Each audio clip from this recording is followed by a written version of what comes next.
ব্র্যাক্সিড কোম্পানির আলু বীজ কিনে প্রতারিত হয়েছেন জয়পুরহাটের শত শত কৃষক। রোপণের ১.৫ মাস পার হলেও বীজ থেকে কোনো চারা গজায়নি। যদিও কৃষকদের অসাবধানতাকেই দায়ী করলেন অভিযুক্ত বীজ বিক্রেতা।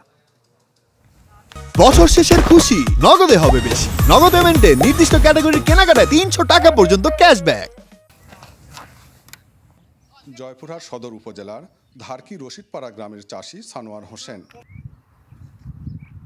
৩ বিঘা জমিতে রোপণ করেছিলেন ব্রাকশিডের ক্যারেট জাতের আলুর বীজ, কিন্তু ১.৫ মাস পেরিয়ে গেলেও এখনো গজায়নি কোনো চারা। নিম্ন জাতের বীজ দিছে, এই জন্যই আমরা মনে করেন যে বীজ সব প্রসেস নষ্ট হয়ে গেছে। শুধু সানোয়ার না, প্রায় ২০০ বিঘা জমিতে একই জাতের আলুর বীজ রোপণ করে বিপাকে পড়েছেন ওই এলাকার অর্ধশতাধিক আলু চাষি। জানান, এতে বিঘার প্রতি তাদের খরচ হয়েছে ৩০ থেকে ৩৫ হাজার টাকা। এখন চরম বিপর্যয়ের আশঙ্কায় দিন কাটছে তাদের। ৫২ শতক জমির আলু ২০ শতক ম্যাডিও পাওয়া যাবে না, বাদ বাকি পয়মাল হয়ে গেছে। এই ব্রাক কারাজের গপ্পার করা যাবে না। এই কৃষক আমরা মরে শেষ ভাই, এখন যা করবেন করেন। ব্রাকের আলু ভালো ফলন হয়, সেই জন্য আমরা ব্রাক থেকে বেশি দামে আলু ক্রয় করে জমিতে লাগাছি।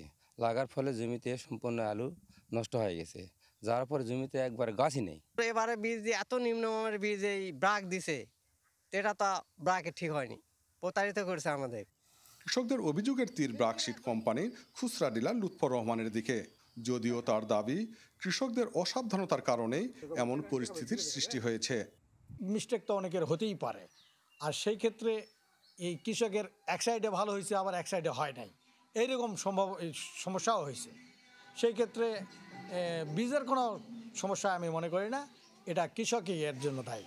বিষয়টি তদন্ত করে জড়িতদের বিরুদ্ধে আইনগত ব্যবস্থা নেওয়ার কথা জানালেন কৃষি কর্মকর্তারা। অভিযোগ আসছে যে আলুর বীজ গজাচ্ছে না, বিশেষ করে ব্রাকসিড। তো আমরা অভিযোগ পেয়েছি, তদন্ত হচ্ছে। তদন্ত সাপেক্ষে কেউ অপরাধী হলে তার বিরুদ্ধে কঠোর ব্যবস্থা গ্রহণ করা হবে। প্রতারণা এড়াতে বীজের গুণগত মান নিশ্চিত করার পাশাপাশি বীজ ডিলারদের মানসম্মত বীজ সরবরাহের দাবি কৃষকদের। হারুনুর রশিদ, চ্যানেল 24, জয়পুরহাট।